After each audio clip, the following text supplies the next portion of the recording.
I want to be the voice of reason for about 5 minutes for married women who are thinking about divorce or separation. And I want to speak to you specifically because I think that sometimes we envision what it is going to look like and we think our lives will be so much better. And sometimes that's not the case. If you're not dealing with a man who is neglecting you, abusing you, or excessively cheating on you, I think that your situation is repairable. And I think that it starts with a lot of self-realization. I think that it starts with a lot of acceptance of where you are, where your husband is, and where your relationship has come to be. First and foremost, if you have no intention of restoring your marriage, I just want you to know that you do not have to feel pressured to listen to this. You don't have to feel pressured to engage with this. Because I don't know your situation, quite honestly. But I do think that there is a group of women who will see this and hear this, and they will understand what it is that I'm trying to say, and maybe they'll appreciate what I'm going to say. Oftentimes when we think about divorce, it is because we're overwhelmed. We feel like our husbands are not being supportive. We feel like our husbands are not listening to us. We feel like they're not showing up in the way that we would want them to show up. But I want to ask you, if your goal is divorce, what is on the other side of that goal, and what is it that you assume to happen or assume will happen, or what is it that you would want to come of the divorce? How do you envision your life being easier, and is it realistic? What do you think will be the end result? Are you planning to remarry? Or like, what is it that is your goal on the other side of that? And really think about it, because sometimes we think, oh, it will be so much easier because I'm already a single mom now, and you know, I just don't want to be in this position anymore. I feel like he lets me down. I feel like he's not doing this, and you have your list and your reasons for wanting a divorce. And in that case, if you were to divorce your husband and now he's out of the home and you're in the home, are you going to have primary custody of your children? Is there going to be a joint custody situation? And when you do have primary custody, do you sincerely feel or see that the end result of that would be easier? So would a life without your husband being present actually be easier? Or is it that he's showing up, but he's not showing up in the way that you would want him to? And if you find that it's, oh, he's showing up, but he's not showing up in a way that I would want him to, I would say that you should fight for your marriage. I would always say that you should fight for your marriage. Let me clarify that.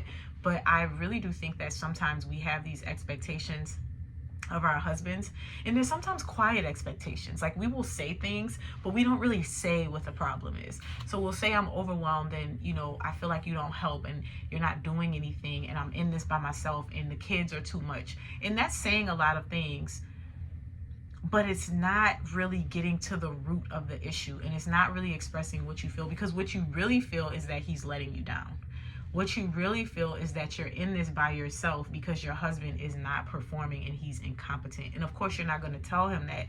What you're going to tell him is that you're overwhelmed, you're stressed out, you need help. And so you're ending up recycling a bunch of words, right? And saying a bunch of things that are not necessarily being understood or processed by him. And so he's hearing you and he's seeing it, but you know what he's hearing? Okay, you're stressed out, I'm stressed out too. I'm doing this and I'm doing that, and okay, like, what do you want me to do? And so when you're spitting it at him in that way, he's not able to receive it. And so what I would recommend is that you express it to him in an environment when you're not so frustrated, because oftentimes, and I spoke about this in a previous video, the worst time to be critical or to offer feedback is when you're already frustrated. So let's not do that in our frustration. Let's have the conversation and let's let him know, look, I'm having some serious concerns about the way that we are running things. I need more help with specifically. I need you to show up specifically. And we don't like to do that, and we feel like we shouldn't have to. And quite honestly, it's a terrible thing to experience. You shouldn't have to baby your husband and tell him what to do. But sometimes that's a situation we find ourselves in. And so we have to live in reality and not in la la land. So if your marriage is not ideal and you feel like your husband is practicing weaponized incompetence on you, I want you to know that you have a lot more control over that situation than you believe you do. Because if he's exercising weaponized incompetence, you want to know who is the real person that caused it. It's you. It's because you let him get away with it. And again, I'm not blaming you, but I'm saying that you have created an environment that is so easy for him to be able to put everything on you.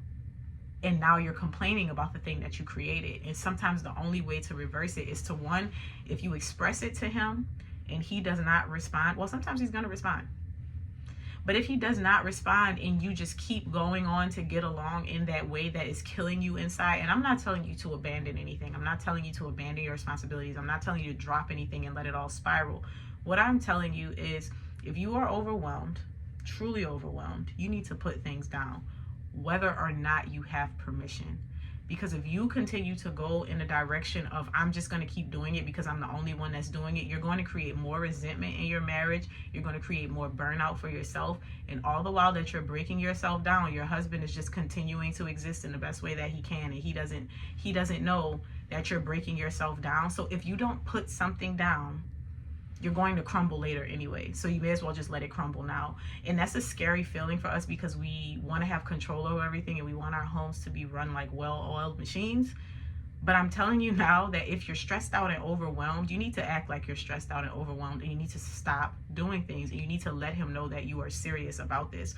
Oftentimes the pushback that I get from women when I say this is that, you know, he should know and he should be able to act on these things and I shouldn't have to tell him. And I'm trying to tell you that sometimes what you need to do is advocate for yourself in your marriage, because if your husband has his blinders on to how you're feeling and you're just going to continue just because, well, if nobody does it, it's not going to get done.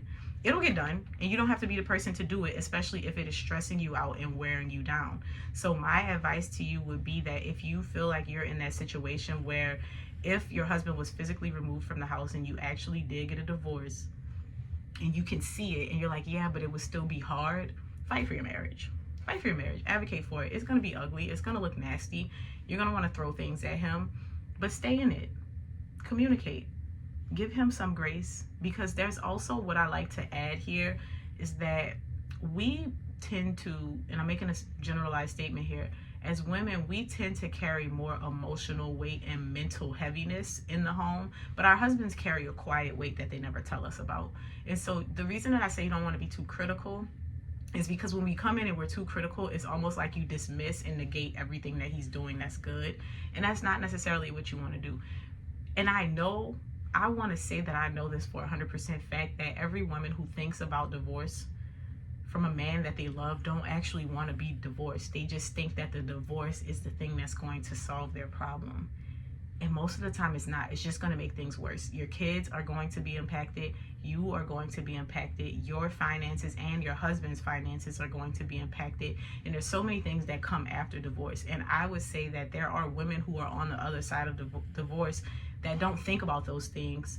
And they won't tell you those things, not because they're trying to keep it from you and make it seem like divorce is so great, but it's second nature to them now. Once you adjust and you learn, then you adjust and you learn, just like with anything else. But that doesn't mean that it was the best decision for everyone in the end, because I would also like to pull you just a little bit further into the future and think about grandkids and further on down the line and what that looks like if you divorced your husband because you could not get along and because you could not figure things out. There are some circumstances where things are hard and it's a little bit different, and this is not going to apply. But I think that too often now in modern society, we are very comfortable throwing out divorces for reasons that are just ridiculous. And so if you find yourself in that situation where you are what I described, I would encourage you to fight for your marriage. I would. And if you find yourself in a situation where it's not exactly what I described and you feel like you want to put all that you can into the relationship, I would encourage you to download 5 Signs That You're Headed for a Divorce and actually read it, engage with it, and do the exercises. And just see if your life changes for the better. Just see if your marriage improves even just a little bit. Because if it improves just a little bit based on the things that you do in that exercise, that tells me that there's hope that it will improve a lot if you actually become more intentional, if you introduce prayer into your life, and if you just take a deep breath and relax. You don't have to wear the weight of everything. That's why you have a husband. And so just because things don't feel well right now, just because things don't feel right, just because you feel like you're in a tough place, doesn't mean that you need to go to divorce court. I will see you in the next video.